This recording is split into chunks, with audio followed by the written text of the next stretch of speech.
Readers drives. No, not readers drive. We'll call it viewers drives. Reader's Drive. Readers drives. Readers drives. Mike Mini Marchant. Take one. Hopefully 1 of 1. You ready, mate? You're gonna smash it. Love to see what it is.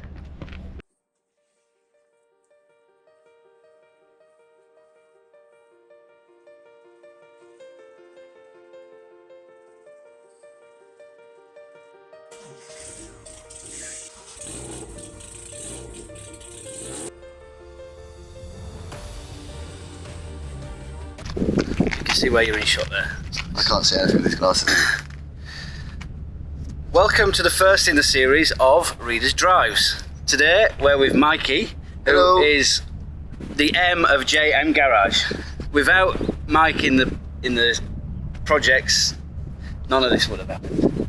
There's a backstory to that as well, but Well, we'll do that on another that's another story. Got a 1275 Sprite, 1993 carburettor, HIF 38. I think I've owned her for about 8 or 9 years. 2016, I believe. Alright, mate. Thanks for doing this with us. Morning. I know you did look a bit. Not a big fan, mate. You know what they say. Nobody likes to sound their own voice. No, neither do I, but I'm getting used to it and Good. it's getting better. Okay, I'll see if that happens for me. Alright, a few questions that I've come up with. I think there's about 12 in total. We'll just go through them one by one. If you don't like any of them, just say so. Pass, yeah? Yeah, we'll pass, that's fine. It's like Mastermind. Exactly. So question one, what was the haha moment when you knew you had to buy this classic car? The haha or the aha? Yeah, that one. Was there a particular feature or story that sealed the deal?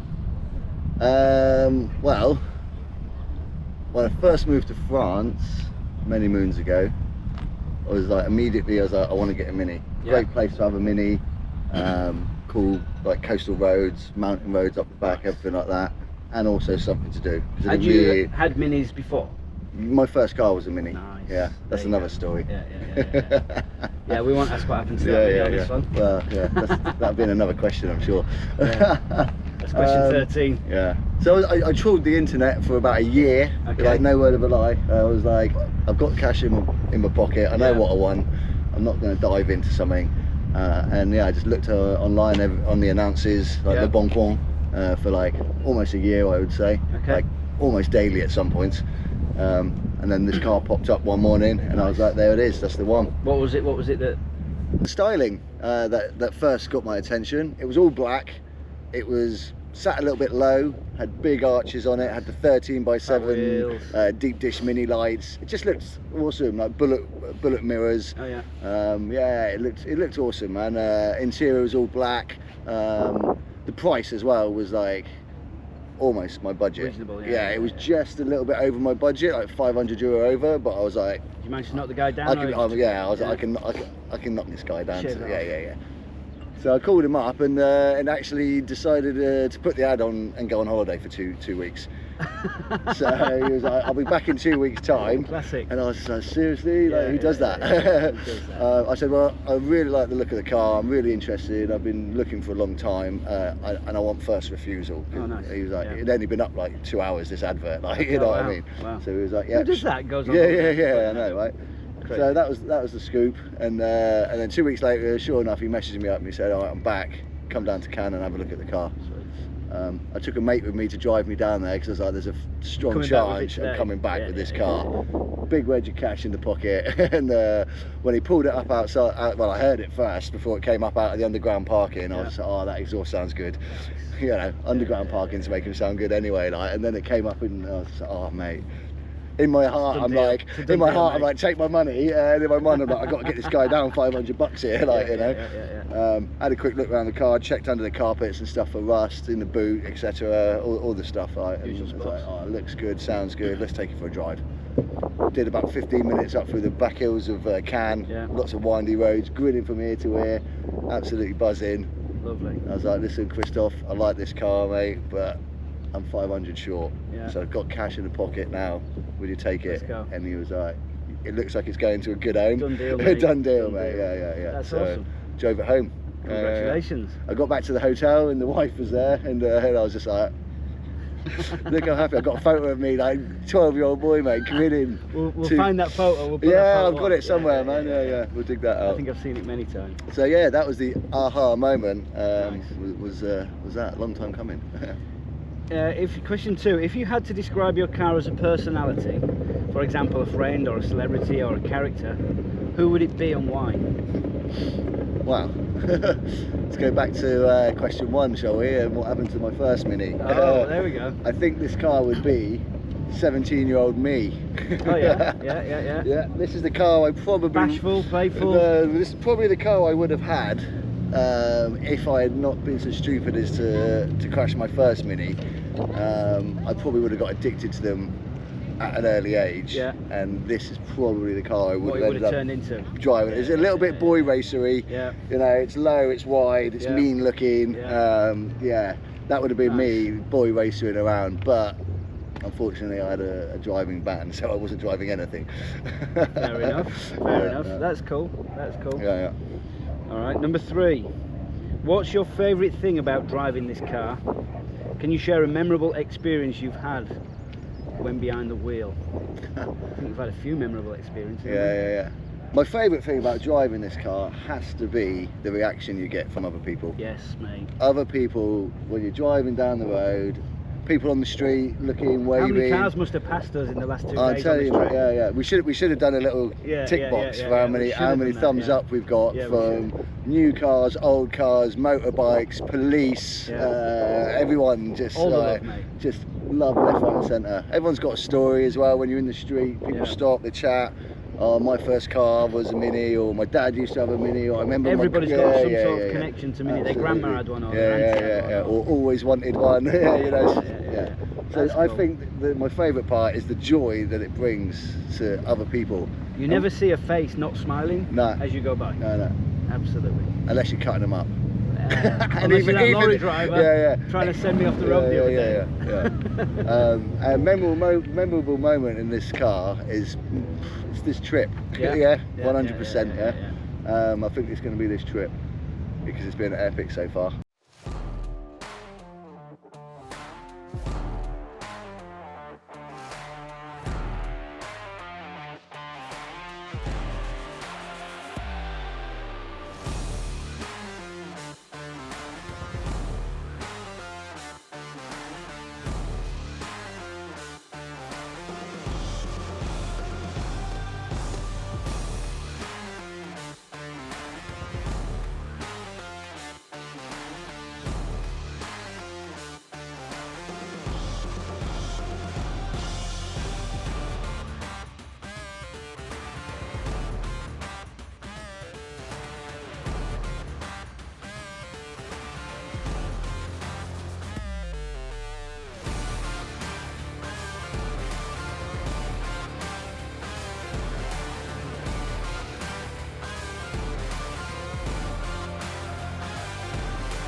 I find it kind of buzzy. Okay, mate, question 4. Can't do a question, do we? Yeah, questions there, back on. Back on questions. What's the one thing you absolutely can't stand about your car? And do you have any funny stories you'd like to share about it?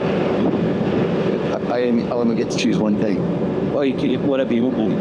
What can't you stand about your car? How long we got? We can make this a 2-hour thing if you want. It's a 6-hour ferry ride this time. So, the short answer is the electric windows. Oh yeah. Which you should point out is a custom mod. It's a custom mod, yeah. They were supposed to make life easier, weren't they? You press the button, the window goes down. You press the button, the window goes up. No more. It's windy. And to lean across to the passenger side to wind the window up. One it deletes that. Yeah. Window winder that's on your leg all the time. Always in the kneecap. Oh, yeah. Always. So yeah, I hate them. They don't work. There's just not enough power. you press the button, the window goes about 3/4 of the way up, and then you've got to grab hold of it and put it up the rest of the way while holding the button. So like, when you're driving down the motorway, you're trying to trim the window up, you got one thumb on the button, you're doing 120, everyone's putting the window up, mate. Show joy he wins. Okay. I think I'll stick with my winders. Yeah. Oh, I'll tell you what. The problem is now that it's just such a nightmare to strip the windows down and put the winding mechanism and stuff. You know how it is. Like, it's one of them. When the car gets a full resto, I'm either going to find a decent set of window motors that will actually push the windows up and down, or do you think it's a power issue?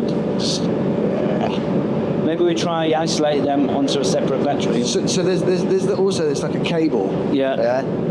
So they've got something that pushes through the cable, and all the casing for that now is all cracks and stuff as well. So doesn't really hold its form. But it was from the beginning, even when it was all brand new. From the beginning, it was just a bit wacky. So yeah.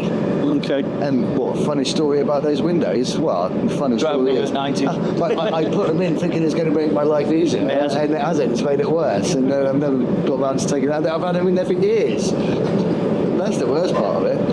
You've had them for years. Yeah. For electric windows, has anyone got a decent yeah, kit? let us know which mini window kit you're using. It was a mini window kit, but it's 10 years old, something like that. I don't even know if the company's still going anymore. So. No, I'll do some research into doing some actual working ones when I do the replay. All right. Number 5, do you have a favourite driving spot or route that you think this car shines on? Now, I think I know your favourite route, but tell me. What, going home at the end of the day from the garage? That's a good route. That's always good. What's your favourite little route to Napoleon? Surely. I thought you were going to say blast around Cap d'Antibes. Cap d'Antibes, if you just need to go out and blow some cobwebs off quickly, to win it. Absolutely Cap d'Antibes. But the problem is now that they've sort of pedestrianised it, and you can't do more than 50 kilometres an hour or something stupid around there. So that's in front of that is college. Yeah.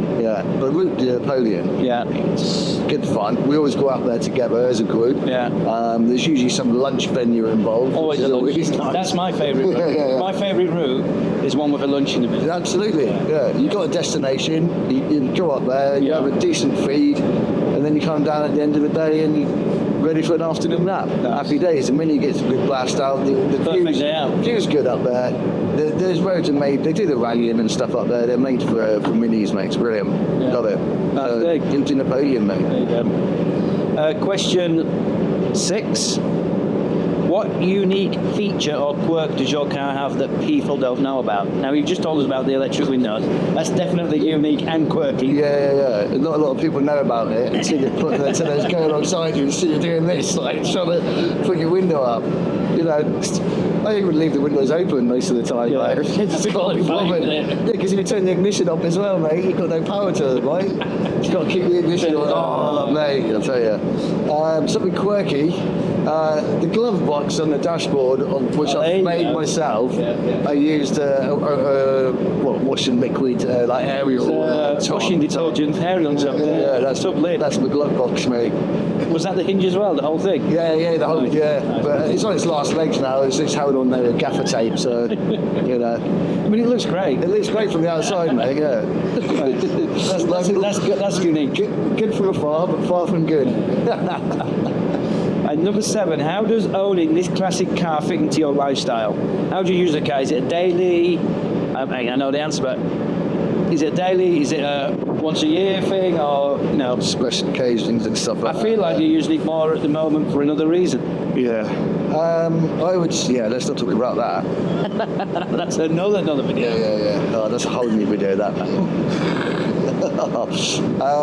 Sorry, what was the question? How does it fit into your life? And your lifestyle? Yeah. Well, minis is my lifestyle, isn't it, really? Become part of my working life as well, doing the restoration stuff. Yeah.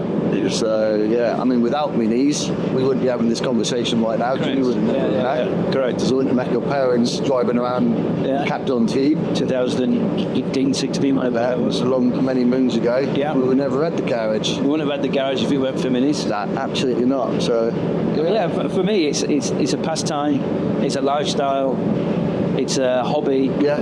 It's a clear space where I can go down the garage, work on the car, and No stress, man. Yeah. No stress. yeah, there's always a different kind of stress. I'm more the one who's you can put one down and go. Yeah. You can take your mind off life and worry about the car for a little bit. Absolutely. Yeah, cool.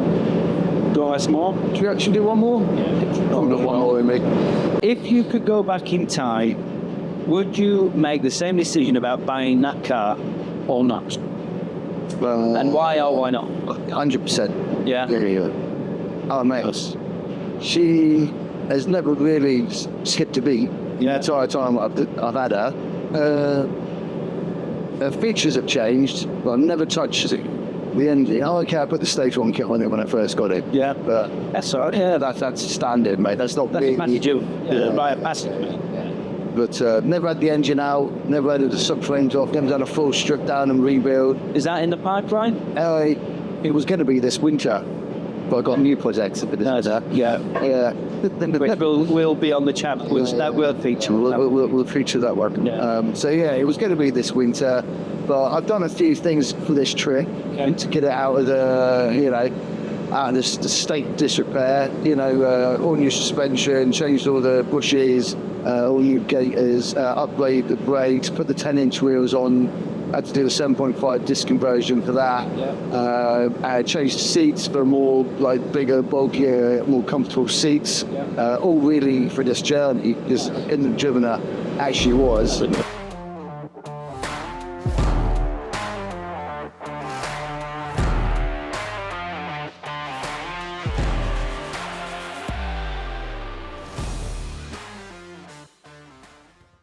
All right, mate. Jonathan? So we've been from Antibes to Roscoff. Yeah. We've met you in Roscoff and we had some questions. Yeah. We got the ferry from Roscoff to Plymouth where we did our last set of questions. Yeah. And now we're here at Cornish Mini Club, 30th anniversary mini event. Riviera Run. Riviera Run. Yeah. And we're going to finish our questions. We're in God's country. The skies are blue. The sun is shining. There might be some clouds in the background. We've had a wonderful weekend. What a great weekend, mate. It's been lovely, really nice.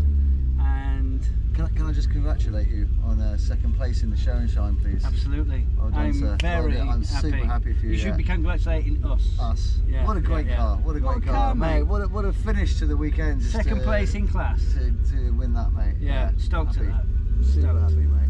Yeah. Some recognition for our hard work. Thank you so much. Brilliant. Yeah, our hard work. Yes. Our hard work. Perfect, And we man. should thank Mick Cabot, without which that project would not have happened. That would never have happened if Mick didn't abandon his His project, mate. Yeah, absolutely. So thanks, Mick. Yeah, cheers, Thanks, Mickey Mick. C. Yeah. All right, back on with the questions. What's the biggest challenge of owning this classic car, and how do you handle or live with it? What? The biggest challenge, Yeah. other road users. That's Driving around anywhere, Yeah. but especially in the south of France where we live, mate, it's pretty tough. Yeah. You're a lot lower down, you're a lot smaller. People don't really pay attention these days when they're driving anyway. Sure. So you got to drive super defensively. You've got to always be anticipating. Yeah. Working 2 or 3 cars Is ahead, this right? guy going to pull out on me? Is this guy going to change lane without looking in his mirror or indicating? Yeah. Is that lorry just going to try and run me off the road? Has he seen me? Coming out of the péage. Yeah. One thing I really like is the headlights, stronger headlights. This is the other put thing in. as well, is getting blinded by the neon headlights. Yeah. Because when you've got a car behind you, these modern cars now, the headlights are pretty much like in line with the rear view mirror. Yeah. So when someone's up behind you, you can't actually see anything. So that's why I've got modern day. Yeah. That's driving why I've modern now day got cars. the LED headlights that are super bright. Yeah. So that when anyone blinds me, I can blind other people. If you can't beat them, join them. Absolutely. Absolutely. So yeah, my biggest, the pet hate about driving these, the hardest sort of thing to overcome is other road users. I think that's a good. Yeah, which is a shame because previously we said other road users were one of the highlights. Of, They can be. Of It's the, love hate. The reactions that you get from the other people. Definitely. So it's one of those ones, isn't it? Fair. Yeah. The last question of this episode: what advice would you give someone thinking about buying their first classic car? Let's say first classic Mini, and any lessons learned from your experience in that respect? Well, don't come to me for advice for a start. That's probably a good one. I think you've got good advice. Buy with your head, not with your heart. Yeah, I think that's try and get something mechanically sound, and if you can, like rust free. So don't be afraid that when you're looking around a car to like poke around, get in there, poke around, lift up the carpets. You know, obviously ask the owner, but you know, get underneath the car, get the carpets up. Like, don't go stabbing it with a screwdriver, but you can physically check. I mean, you'll see if someone's tried to paint over something with some anti-fouling or something like that. You know, it's quite recent. You'll be like, alarm bells ringing. I mean, you see all kind of bodgers. Some of the stuff we've seen on our few cars. Doing strip downs and stuff as well on clients' cars, and just finding like everything stuffed into sills, you know, from newspaper, body filler, everything, mate. It's all in there. Yeah. Okay, excellent. Right, terrible. Also, like, try and stick to your budget if you can. Yeah. Don't get carried away if there's something. There's always a better one or a more expensive one. I mean, if you've got a budget, it's for a reason. Yeah. Do you know what I mean? Don't blow your budget and then find out you've got loads of work to do on it as well, for sure. and you can't really afford to do it. I think that have a budget for a bit of work. Absolutely. Yeah. Reserve yourself. Yeah. If you're like, okay, I've got 3,000 for a car, but then I've got another 1,000 on the side to do any work that might need doing. Buy some bits and bobs, put my own personal stamp on it. Yeah. That's what I'd say. Yeah. But also, you know, I'd probably just go and buy with my heart, splurge loads of money, and be crying 2 weeks later, and then do the same on parts and things. So it goes, mate. Yeah. But that's the advice I would give to others, of course. Thank you so much, Mike. Do as I say, not as I do. There you go. Good work, mate. Cool, man. Thank you so much. What a great weekend. What a weekend. Thanks for being here, mate. Yeah. It's been really lovely. It's been a pleasure. Yeah. Because a couple of weeks ago, mate, I was. It wasn't happening, was it? It's not happening. It's game over. I'm crying, mate. But I'll put the text message up on the screen. Yeah. Show's off, mate. Show's off. Thank you so much, Mike. Been a great time, man. What a great crowd. What do you say? Have you got anything to say?